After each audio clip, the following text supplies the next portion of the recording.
The World Cup is the biggest sporting event on the planet. About 5 billion people watch it. 32 teams used to play in it, now 48 do. It happens every 4 years and lasts about a month. Most people think of it as a football tournament. It is not a football tournament. It is a money machine that has football in it. $13 billion. That's what we are about to talk about. The subscribe button costs nothing. Statistically, the best deal in this entire video. So, where does it all go? That is the question nobody actually answers properly. Because the answer is uncomfortable. FIFA runs the World Cup. FIFA is the governing body of global football. FIFA is also technically a non-profit organization. Let that sit for a second.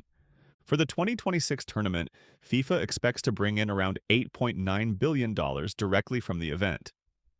Across their full 4-year commercial cycle from 2023 to 2026, total revenue hits around $13 billion. The entire GDP of Iceland is about $30 billion. The World Cup makes nearly half that, every 4 years. That is a 54% increase on what they made from the Qatar cycle. The money comes in from 4 places. Television rights are the biggest. Broadcasters around the world pay FIFA for the right to show the games. For 2026, that figure is around $3.9 billion. Fox and Telemundo alone paid $1.25 billion just for the US rights. And that is up 94% from what the same US rights cost for Qatar. More matches, bigger market, bigger number. FIFA is a non-profit that makes $13 billion. This channel is also effectively a non-profit. Like the video. Sponsorship is next. Adidas, Coca-Cola, Visa, Hyundai, Qatar Airways, Budweiser, McDonald's, Bank of America. The list goes on. For 2026, all 16 global sponsorship slots are filled for the first time in the tournament's history. Total sponsorship revenue is expected to hit around $2.4 billion. The top-tier partners, the ones like Adidas and Coca-Cola who have been around forever, pay somewhere above $95 million each for the privilege. Then there are tickets and hospitality. This is where 2026 gets strange. Qatar generated around $929 million from matchday revenue in 2022. For 2026, because the tournament expands from 64 games to 104 games across 16 cities, that figure is expected to hit close to $3 billion, a 216% increase. All of it goes to FIFA because FIFA owns the ticketing operation outright through a subsidiary company. Licensing and other commercial deals make up the rest. FIFA is a non-profit. It does not pay corporation tax. It operates under Swiss law, which gives it significant protections that a normal business would not have.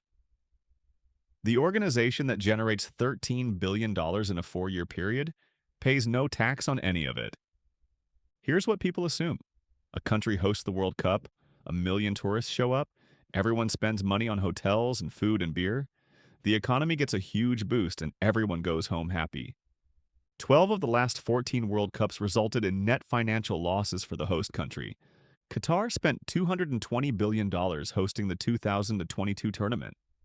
That is not a typo. $220 billion. The next most expensive World Cup was Brazil in 2014 at $15 billion. Qatar spent 15 times that. At its peak in 2017, Qatar was spending $500 million a week on infrastructure. To be fair, most of that money was not just for stadiums. Less than $10 billion went on the actual stadium construction. The rest went on a new metro system, new airports, new hotels, new roads, and an entirely new city called Lusail that was built from scratch, specifically for the tournament. Qatar got back somewhere between $4 and $6 billion in tourism and direct revenue. FIFA paid them about $1.7 billion to cover tournament operations, so they spent $220 billion. They got back maybe $6 billion. The maths does not work. It never works. Part of the reason is a clause buried in the hosting agreement that every country has to sign. As a condition of hosting, the host government must give FIFA and all of its official sponsors major tax exemptions. Germany gave up $272 million in tax breaks alone for the 2006 tournament. So even when tourists are spending money at FIFA partner brands, at the official beer, the official soft drink, the official kit supplier, that revenue does not flow back to the government in any meaningful way. For 2026, the host cities are not doing much better. Canada's Parliamentary Budget Officer estimated total government support for hosting at 1 billion and 66 million Canadian dollars. That works out to roughly 82 million Canadian dollars per match. The U.S. cities signed contracts that, according to a ProPublica investigation, handed enormous financial obligations to local governments, while FIFA kept almost all the upside. The academic consensus is not kind. A 2022 paper in the Journal of Sports Economics found that hosting the World Cup produces a marginally positive but statistically insignificant bump in real economic output. The long-run impact is effectively zero. The countries lining up to host it know this, they do it anyway. The winning team at the 2026 World Cup receives $50 million. That sounds like a lot. Cristiano Ronaldo's current contract pays him around $350 million a year. So the prize for winning the entire World Cup is worth about 7 weeks of Ronaldo's salary. But it is more complicated than that because the $50 million does not go to the players. It goes to the National Football Association. The FA or the DFB or the CBF or whoever, they receive the check. Then they decide what to do with it. Some associations pay their players generous bonuses. Some do not. There is no rule. 2 players can reach the same round of the same tournament and walk away with completely different amounts depending on which country they represent.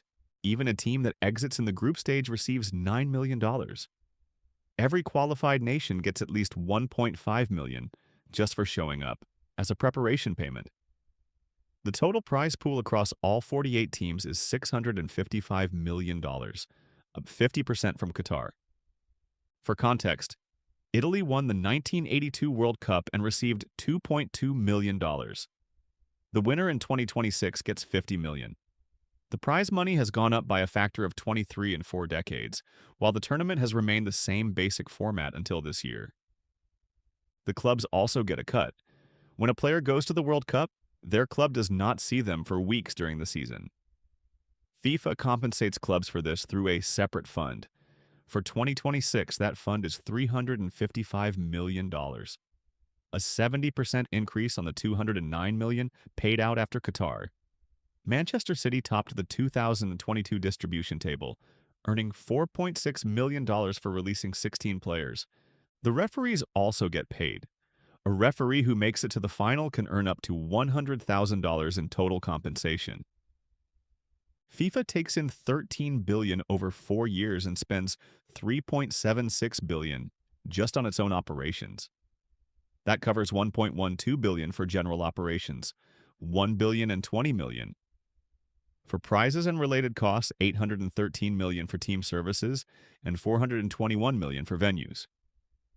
What is left gets distributed back into football. FIFA has a program called FIFA Forward, which sends money to every single one of its 211 member associations, regardless of whether they qualified for the World Cup. Under the current version running from 2023 to 2026, each association receives up to $8 million over the 4-year cycle. The smallest associations get an extra $1.2 million for travel and equipment costs.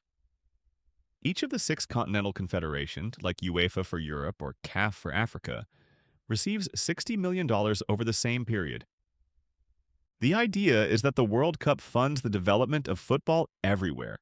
A tiny Pacific Island nation that has never qualified for anything still gets $8 million because FIFA ran a successful tournament somewhere else.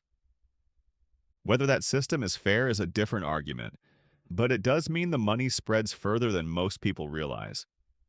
The 211 associations are essentially funded by the commercial success of the 32 to 48 teams good enough to qualify.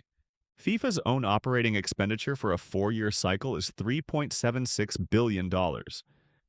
The organization that distributes money to grassroots football worldwide also spends more than $3 billion running itself. Those two things are both true at the same time. So, $13 billion. FIFA takes the television money, the sponsorship money, the ticket money, and pays no tax on any of it. The host countries spend vastly more than they ever get back and sign away their tax rights as a condition of entry. The winning teams association receives $50 million, which may or may not reach the players. And FIFA spends $3.76 billion operating the organization that runs all of this.